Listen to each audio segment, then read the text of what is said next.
আপনি আমার থেকে চোখ রাঙে কেন তাকাইতেছেন হুজুর? না আপনি কি বুঝাইতে চাচ্ছেন আমার বলেন, আপনি কি চাইতেছেন? না কিছু বুঝাইতে চাইতেছেন আপনি? হ্যাঁ, উনি চোখ রাঙায় বুঝা যায় আমার কি, উনি কি করে নেবেন? আপনি কি শুরু করছেন আমার সাথে? আমার জায়গাতে আপনি থাকলে আপনি মেজাজ টেস্টে বেশি দেখাইতেন। উনি খুব ঝাড়ি মারি মারতেছে। আপনি জাতি ভাইয়া দাড়ি মুখে লাগাই তো আমার দুঃখে দুঃখিত হওয়ার দরকার ছিল। আপনাদের কারণে তো আজকে স্বৈরাচার থেকে এখনো মুক্তি হতে পারি নাই।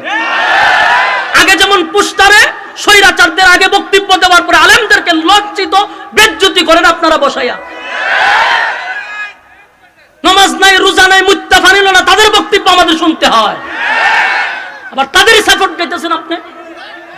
স্বৈরাচার থেকে মুক্তি হয়েছেন কেমনে? আমাদের গুলামি যতদিন আমরা বাদ না দিব, আমরা ইজ্জতের জায়গায় বসতে পারবো না। আমাদের ইজ্জত আমরা নিজেরা মাটির সাথে ধুলিসাৎ করতেছি।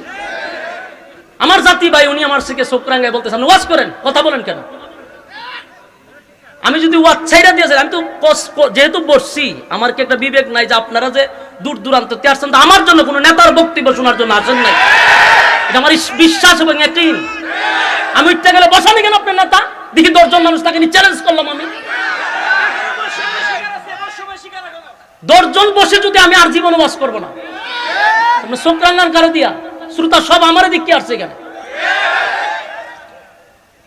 কষ্ট লাগার মতো কথা পাবলিক বলতো, কথাটা আমার সহ্য হইতো। উনি আলেম দেখা যায় সুরতে, উনি আমার চোখ রাঙায় বলতেছে আপনি মন চাইলে ওয়াজ করে, নাহলে দোয়া করে চলে যান গা। এই ব্যবহারটা ওনার কাছ থেকে পাওয়াটা তো দুঃখজনক।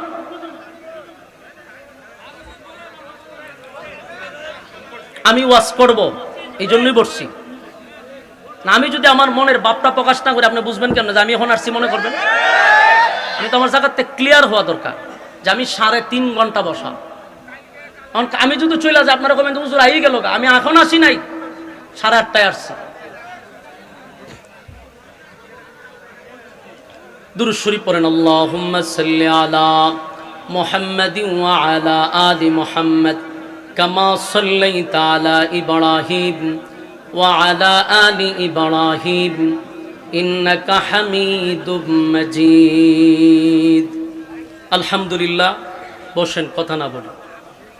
আমি আপনাদের সামনে মহাগ্রন্থ আল কোরআন থেকে, কোরআনের সবচেয়ে ছোট্ট সূরার মধ্যে একটি সূরা হলো সূরা ইখলাস, আপনাদের সামনে তেলাওয়াত করেছি। আপনাদের মনোযোগের উপরে আমি সূরা থেকে কিছু কথা বলতে চাই। রব্বে কারীম যেন বলার তৌফিক দান করে, আমিন। আমি সূরা ইখলাস তেলাওয়াত করছি। এই সূরাটি নাজিল হয় মক্কা নগরীতে।